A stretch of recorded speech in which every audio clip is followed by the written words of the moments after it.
চক্ষু কথা বল, হাত জবাব দিবেন আল্লাহ তোমার বান্দা আমারে দিয়ে শুধু কোথায় নাই কোনায় নাই, গালের থুতু দিয়া সুদের টাকাগুলো গুনছে।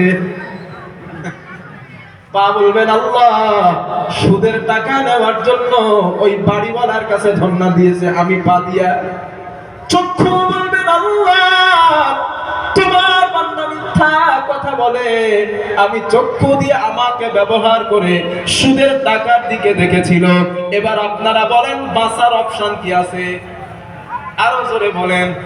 আপনি যেখানে হাতও সেখানে, আপনি যেখানে আপনার পাও সেখানে, আপনি যেখানে চক্ষুটাও সেখানে। আল্লাহ বলবেন বাঁচার কোনো রাস্তা নাই। 4 নম্বর সাক্ষী ইয়ালামু খাইনাতাল আয়ুন ওয়া মা তুখফিস সুদূর। আল্লাহ পাক বলে মানুষ আমি কি তোমাদের বলি নাই তুমি তোমার সানগ্লাসের ভিতর দিয়া কার দিকে তাকাও দুনিয়ার কেউ দেখতে পাই না, তুমি অন্তঃকরণ দিয়া কি কল্পনা জল্পনা করো ওটা কেউ জানতে পারে না। আমি তোমার আরশের মালিক, আমি তোমার আল্লাহ সবগুলো জানতে পাই। ও গোলাম আমি আল্লাহ দেখেছিলাম তুমি দুনিয়ায় সুদের টাকাগুলো গুনেছিলে, সুতরাং বান্দা বাঁচার আর কোনো রাস্তা নাই। আল্লাহ ডাক দিবেন ও মালাইকার দল, যারা নাফরমান বান্দাগুলো দাঁড়ানো, আমার বান্দাদের গলার মাঝে জাহান্নামের বেড়ি লাগা। খুযুহু ফাগুল্লুহু সুম্মাল জাহিমা সাল্লু সুম্মা ফি সিলসিলাতিন যারউহা 70 যিরাআন ফাসলুকু। আল্লাহ পাক বলবেন যা ফেরেশতা যা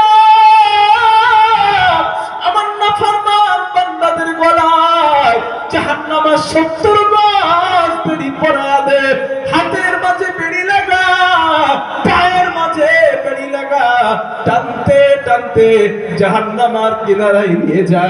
নাফরমান বান্দাগুলার গলার মাঝে বেড়ি লাগানো হবে, পায়ের মাঝে বেড়ি লাগানো হবে, হাতের মাঝে বেড়ি লাগানো হবে। টানতে টানতে ফেরেশতারা জাহান্নামের কিনারায় নিয়ে যাবে। ওই জাহান্নামের কিনারায় দাঁড়ানো আল্লাহ জাহান্নামের দ্বাররক্ষী ফেরেশতাগণ জাহান্নামের কিনারায় দাঁড়ানো। ওই জাহান্নামীরা ফেরেশতারা জাহান্নামীদের জিজ্ঞাসা করবেন ও জাহান্নামীরা কুল্লামা উলকিয়া ফিহা ফাওজু সাআলাহুম খাযানাতুহা আলাম ইয়াতিকুম নাদির। ও জাহান্নামীরা, ও অপরাধীরা, এই জাহান্নামের কাছে কেন আসলা?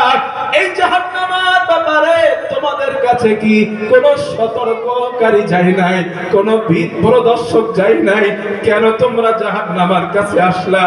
জাহান্নামীরা বলবেন ক্বালু বালা কাদ জাআনা নাদির। ও ফেরেশতারা আমাদের কাছে সতর্ককারী এসেছিল, ভীত প্রদর্শক এসেছে। উলামায়ে কেরাম দাওয়াত দিয়েছিলেন, উলামায়ে কেরাম দাওয়াত দিয়েছেন, নবীরা দাওয়াত দিয়েছিলেন। উলামায়ে কেরাম মসজিদের মেম্বারে দাঁড়ায়া আমাদেরকে বলছিলেন নামাজ কাজা করবে না, জাহান্নামে যেতে হবে। আলেমরা বলেছিলেন মিথ্যা বলবে না, জাহান্নামে যেতে হবে। আল্লাহর সাথে শিরিক করবে না, জাহান্নামে যেতে হবে। সুদ খাবে না, জাহান্নামে যেতে হবে। ঘুষ খাবে না, জাহান্নামে যেতে হবে। এই কথাগুলা উলামায়ে কেরাম আমাদেরকে বলছিল। ফেরেশতারা বলবেন তাহলে আসলি কে?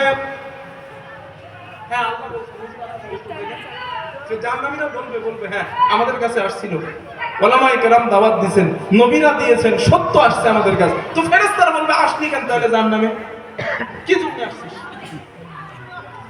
ও যুবক, জাহান্নামীরা বলবেন ফাকাযাবানা ওয়া কুল্লা মা নাযালাল্লাহু মিন শাইইন ইন আনতুম ইল্লা ফি দালালিন কাবীর। ও ও ফেরেশতারা, আমরা জাহান্নামে কেন আসছি জানো? আমরা বলেছিলাম আল্লাহ তাআলা কোনো কিছু নাযিল করেন না। ওলামায়ে কেরাম যা বলতো আমরা মিথ্যা মনে করতাম। হুজুর যখন মসজিদের মেম্বারে দাঁড়ায় সুদের বিরুদ্ধে কথা বলেছে, আমরা হুজুরের বিরুদ্ধে ফতোয়া দেওয়া আরম্ভ করতাম। আছে না নাই? মসজিদের সভাপতি সুদখোর, হুজুর মাস খুঁজে পান না, সুদের বিরুদ্ধে কথা বলেন। আল্লাহর কসম, ওই মানুষগুলা হাসরের ময়দানে আফসোস করতে থাকবে। ইমাম আলেম আপনাদেরকে নামাজের কথা বলে, মসজিদের দিকে ডাকে, এর মানে এটা নয় যে তিনি আপনার বিরুদ্ধচরণ করে। উনি আল্লাহর জাহান্নাম থেকে আপনারে বাঁচাইতে চায়। সুদের বিরুদ্ধে মসজিদের মেম্বারে দাঁড়ায় ইমাম যখন কথা বলে, উনি ওনার নিজের কথা বলেন না, আল্লাহ বলেছেন তাই বলেন। আল্লাহ না বললে আমি কই পাইতাম? আল্লাহ না বললে ইমাম কই পাইতো? আল্লাহ বলেছেন তাই সুদের বিরুদ্ধে কথা বলেন। এখন সুদ করে যদি গাজালা করে, বুঝবেন ওটা জাহান্নামের খোরাক।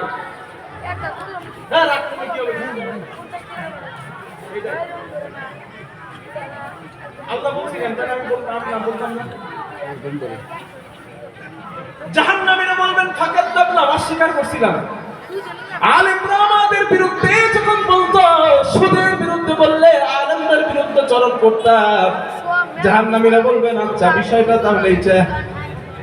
আল্লাহ তাআলা বলেন জাহান্নামের সামনে জাহান্নামীরা মুখের মাঝে থাপ্পড় মারবে, বুকের মাঝে থাপ্পড় মারবে, থাপ্পড় মারবে, আফসোস করবে আর বলবে ওয়াকানু। ভাই একটু জোর দেন না ভাই, আপনি যে কান্দির চাপে তোমায় দিচ্ছেন। وقالوا لو كنا نسمع أو نعقل ما كنا في أصحاب السعير। হায় আফসোস, দুনিয়ার জমিনে ওলামায়ে কিরামদের কথাগুলো যদি শুনতাম আর মেনে নিতাম, হুজুরদের কথাগুলো শুনতাম আর আমল করতাম, আজ এই জাহান্নামের কাছে আসা লাগতো না। নবীদের কথাগুলো যদি শুনে আমল করতাম, আজ এই জাহান্নামের কাছে আসতে হতো না। আলেমদের কথাগুলো যদি আমল করতাম, কোরআনের কথাগুলো মেনে মসজিদে যদি যেতাম, ঘুষ ছেড়ে দিতাম, সুদ ছেড়ে দিতাম, আজ আমাদের জাহান্নামের কাছে আসা লাগতো না। ও আমার আসামের মুসলমান, আপনারা আমাকে বলুন, এই আফসোস অনুশোচনা ওই জায়গায় করে কি লাভ আছে? আওয়াজ কমে গেল কে? ঘটনা কি? সুদের কথা বললে আওয়াজ কমে যাচ্ছে। হ্যাঁ জোরে বলেন, কিন্তু সমস্যা হবে। আফসোস অনুশোচনা করে লাভ আছে? জোরে বলেন আছে?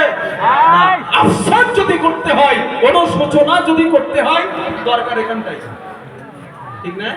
কাদা কাঁদবে, বর্ষার সময় পানি হলে ছাদ থেকে নিচেই পানি পড়লে যেমন নালা হয়ে যায়, নবী বলেন কাঁদতে কাঁদতে তাদের চোখের দুই ধারে নালা হয়ে যাবে, এক পর্যায়ে ওই চক্ষু দিয়ে রক্ত প্রবাহিত হবে। নবীজি বলেন এত রক্ত প্রবাহিত হবে, জাহান্নামীরা ওই রক্ত দিয়ে, নবীজি বলেন তুমি যদি একটা নৌকা, আপনারা কি বলেন এটা, একটা নৌকা বা নাও যদি ভাসিয়ে দাও, অবলীলাক্রমে ওই নৌকার নাও ভেসে যাবে, কোনো অসুবিধা হবে না। এত কাঁদবে, তার কোনো মাপ নাই। আমার বন্ধুগণ, ফেরেশতারা বলবেন যেহেতু তোমরা শোনো না, যাও জাহান্নামের মধ্যে প্রবেশ করো। জাহান্নাম থেকে বাঁচার কোনো রাস্তা নাই, জাহান্নামের মধ্যে নিক্ষেপ করা হবে। ও যুবক, আল্লাহর হাবিব সাল্লাল্লাহু আলাইহি ওয়াসাল্লাম বলেছেন, একজন জান্নাতি মানুষকে জান্নাতে দেওয়ার আগে আদম আলাইহিস সালাতু ওয়াস সালামের মতো 60 গজ লম্বা বানায়া আল্লাহ জান্নাতে দিবেন। ঠিক অপর দিকে একজন জাহান্নামী মানুষকে জাহান্নামে দেওয়ার আগে ওটাকে বানাবেন। নবী বলেন কতটা বড় বানানো হবে জানো? আল্লাহর নবী বলেন দারসুল কাফির মিসলু উহুদিন। জাহান্নামী মানুষের গালের একটা করো। ওয়াত্তাখিযুহু মিসলুল বাইদা, জাহান্নামী মানুষের এক একটা রান হবে, উরত হবে, দাপনা হবে।